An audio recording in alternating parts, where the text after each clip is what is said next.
Здравствуйте! В эфире информационный выпуск Амшевшара. Я ее ведущий Нарсула Бухпа. И коротко о темах в сегодняшнем выпуске. Русское слово о стране души. Сотрудничество Абхазского госуниверситета и Московского института мировой литературы имени Горького приносит результаты. Задачи нового букваря. Министерство просвещения выпустило новый анбан и 2 рабочие тетради к нему. Для удобства жителей в селе Папкащи идут работы по восстановлению автомобильного моста, пострадавшего от стихии в прошлом году. В Сухумском городском суде продолжается судебное разбирательство по делу смерти Анзора Тарба в стенах МВД. На очередном заседании была допрошена потерпевшая сторона, сестра убитого Анзора Тарба Аида Тарба. Напомним, что на скамье подсудимых по делу о гибели Тарба Бадри Жикерба, Аслан Чедия, Адгур Аутлев и Виталий Кулов. В ноябре 2020 года решением Сухумского городского суда они были оправданы. Решение было обжаловано. В ноябре прошлого года Президиум Верховного суда Абхазии передал дело на новое судебное разбирательство в суд первой инстанции. Судебное разбирательство продолжается под председательством судьи Беллы Хасая. В селе Бумиста по улице Братьев Изугбая утром 3 апреля загорелся частный одноэтажный дом. К приезду пожарных дом был полностью объят пламенем. В ликвидации пожара были задействованы 4 пожарных и 1 спасательное отделение города Сухум. Несмотря на усилия огнеборцев, дом фактически полностью выгорел. Пострадавших нет. В Сухуме простились с государственным и общественным деятелем Лилип Ганба. Благодаря человеческим и профессиональным качествам, внутренней воле и таланту руководителя, Лилип Ганба стала ярким примером женщины, достигшей высот в государственном строительстве. Благодаря опыту министра торговли в советский период, в послевоенные годы она сумела сохранить и наладить работу Министерства финансов. Под ее умелым руководством выросло новое поколение специалистов, которые проявили себя профессионалами на различных должностях. После работала старшим преподавателем кафедры финансы и кредит в АГУ. Лилип Ганба, кавалер ордена Трудового Красного Знамени, ордена Ахцепша 2 степени. Проводить в последний путь Лилип Ганба пришел президент Аслан Бжаня, члены правительства, общественные и политические деятели. Лейда Гужевна в разные годы являлась членом КПСС, Абхазского обкома Компартии Грузии, Президиума Совета Министров Абхазской ССР, избиралась депутатом Верховного Совета Абхазской ССР 9, 10 и 11 созыва. Работала в должности министра финансов Республики Абхазия. С 2005 года занималась научно-преподавательской деятельностью в Абхазском государственном университете. Лейда Гужевна награждалась орденом Трудового Красного Знамени, медалями «Ветеран труда», «За доблестный труд», нагрудным знаком «Отличник Госбанка Советского Союза». Указом президента в 2004 году за долголетнюю безупречную работу финансовых органов Лейда Гужевна была награждена орденом Ахцепша 3 степени. В 2017 году Лейда Гужевна была награждена орденом Ахцепша 2 степени. Историк, академик Академии наук Абхазии, экс-спикер Народного собрания Валерий Кварча обратился с посланием к народам Украины, Грузии и стран Запада. В послании выражается обеспокоенность происходящими на Украине событиями и призывами об открытии в Грузии 2-го фронта против России. Валерий Кварча приводит историю возникновения абхазской государственности, начиная с создания Абхазского царства в эпоху Средневековья до признания независимости нашей страны Российской Федерации. Он кратко описывает самые важные события, произошедшие в указанный исторический период, рассказывает о конкретных фактах, подтверждающих, что Абхазия по территории, истории, культуре и языку не есть Грузия и никогда ею не была. Независимость Абхазии – это результат многолетней борьбы абхазского народа за восстановление своей государственности и возрождение своего государства. В этой борьбе плечом к плечу с абхазами стояли и будут стоять все абхазо-адыгские народы и другие народы Северного Кавказа, подчеркивает в своем послании Валерий Кварча. В завершении историк выражает надежду, что страны постсоветского пространства, прежде всего Грузия и страны Запада, последуют примеру России и других государств, признавших независимость Республики Абхазия. АГУ вновь принимает друзей. В эти дни там находится делегация ученых Московского института мировой литературы имени Горького. Возглавляет делегацию уроженка Абхазии, доктор филологических наук, заслуженный деятель науки Абхазии Марина Щербакова. О сотрудничестве двух вузов, о любви к малой родине и о том, как это вылилось в творчество и издание книг об Абхазии в репортаже Гугуцы Вардани. Визит делегации ученых Московского института мировой литературы имени Горького во главе с доктором филологических наук, заслуженным деятелем наук Абхазии Мариной Щербаковой начался с теплой встречи в кабинете ректора АГУ Олег Огварамия. В рамках беседы обсуждались вопросы сотрудничества. Олег Огварамия подчеркнул, что в университете всегда рады видеть друзей. Очень приятно видеть таких гостей в нашем университете. Приезжали делегации и были на 90-летие университета. С такими друзьями не пропадем. Далее в аудитории началось общение со студентами. Доктор филологических наук, член Союза писателей России Марина Щербакова родилась в Абхазии. Ее мама занималась строительством тоннелей железной дороги, а папа – строительством дороги на озеро Рица. Затем семья переехала в Сочи. Чуть позже Марина Ивановна все же приехала на родину. Переломным моментом для нее стал 2003 год.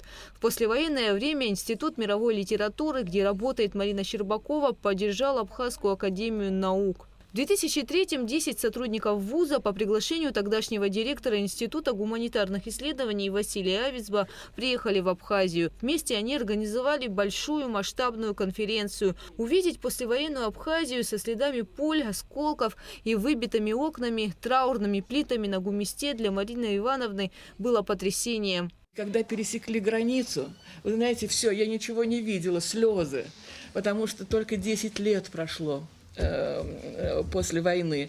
И с этих пор, и тогда меня познакомил Василий Шамонович с Региной. В результате поездок Марина Щербакова взяла к себе на стажировку, а впоследствии и в аспирантуру выпускницу АГУ Регину Авицба. Для диссертации девушки была выбрана тема, связанная с Абхазией – Тарнао, воспоминания кавказского офицера. В процессе совместной работы Марина Ивановна выявила много тем об Абхазии, которые можно исследовать. Регина защитилась. Но Абхазию нельзя оставлять. Так возник план издания книги «Абхазия в русской словесности».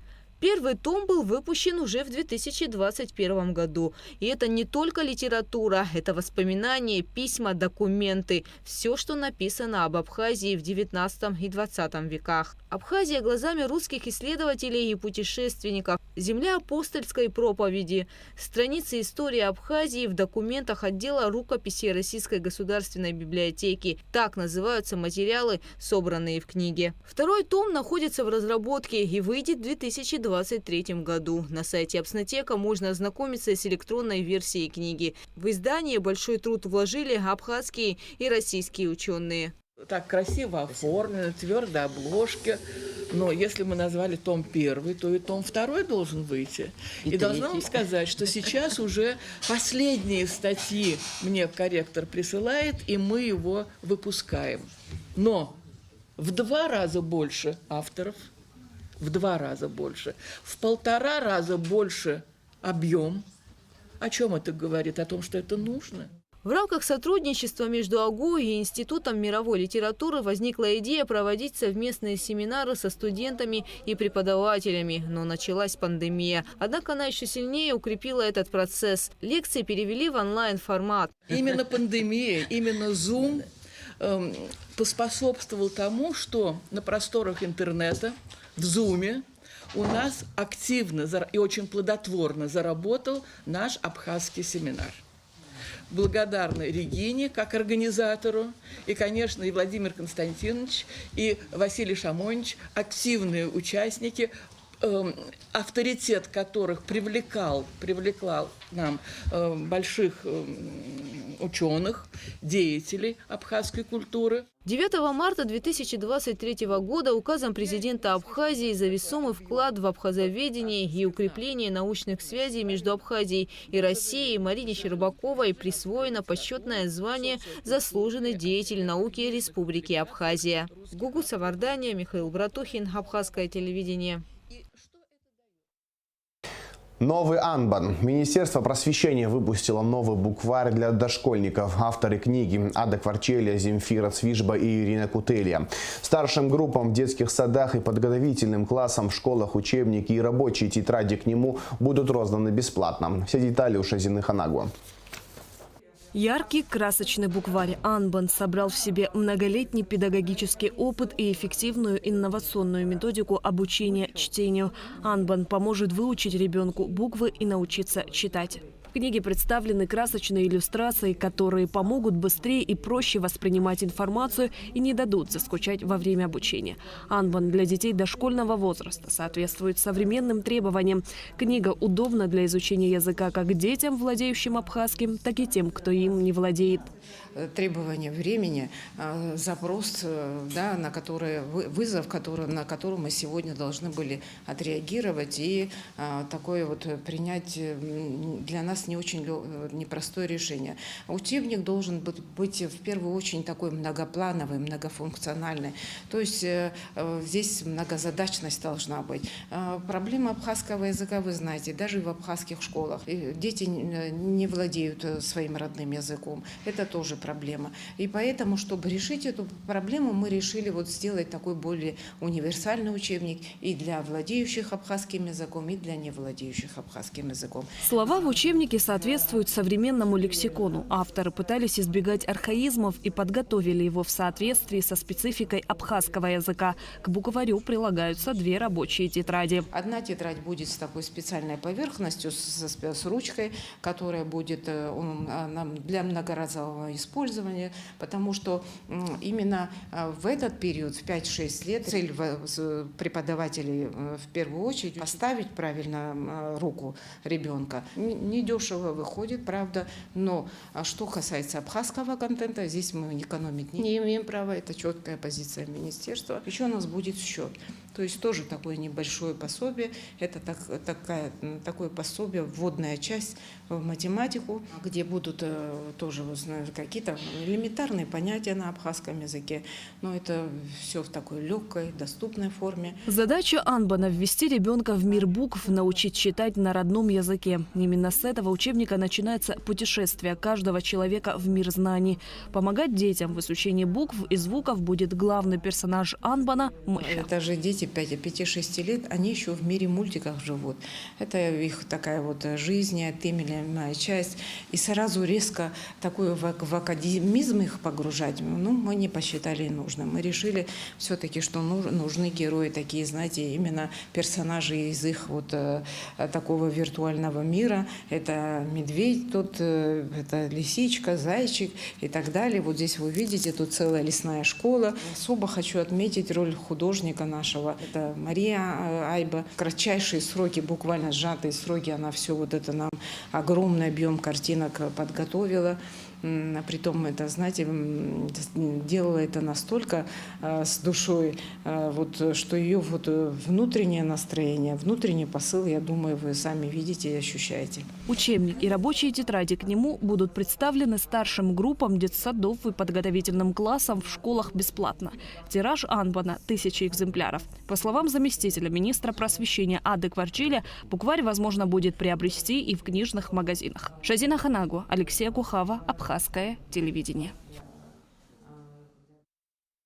Делегация Министерства культуры Абхазии принимает участие в международном симпозиуме к 150-летию Сергея Рахманинова, который проходит в эти дни в Москве. Темой симпозиума стало взаимодействие музыканта с современной ему эпохой, вместившие в себя глобальные политические, культурные и мировоззренческие изменения.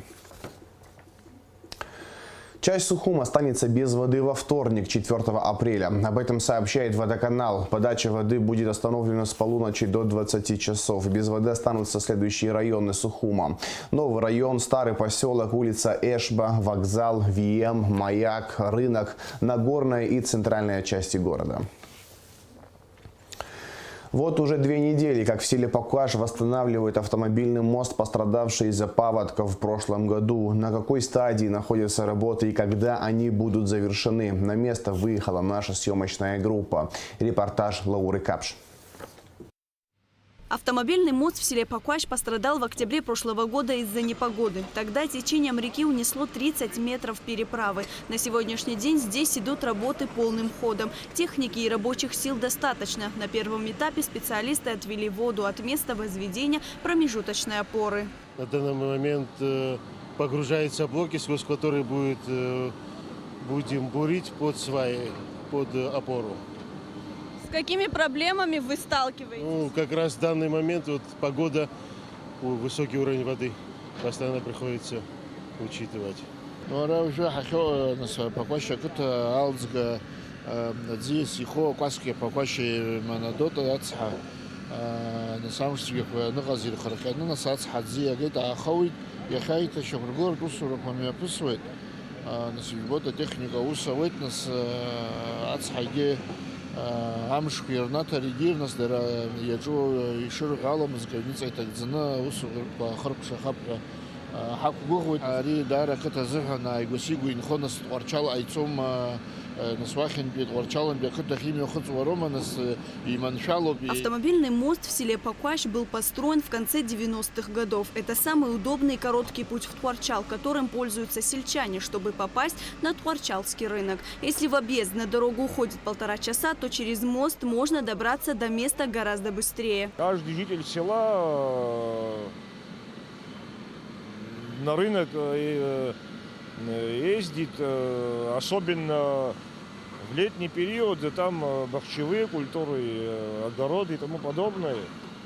Еще и чтобы выехать сейчас в рынок, нам придется через Карчельский перекресток в обход целый круг делать и попасть в Карчельский рынок. А так, если мост будет сделан, слава богу, думаем, что оно будет доведено до конца, будет удобно для жителей. Ремонтно-восстановительные работы моста в селе Покуащ проводятся за счет средств государственного бюджета. При благоприятных погодных условиях их планируют завершить в течение месяца. Лаура Капш, Анатолий Маланя, Абхазское телевидение. В завершении выпуска расскажем о погоде.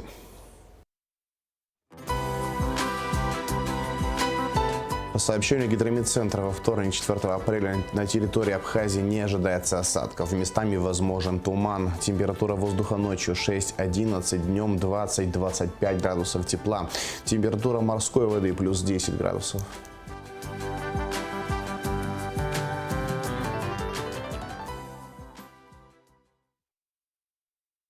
На этом информационный выпуск Амшикшара подошел к концу. Всего хорошего. До свидания.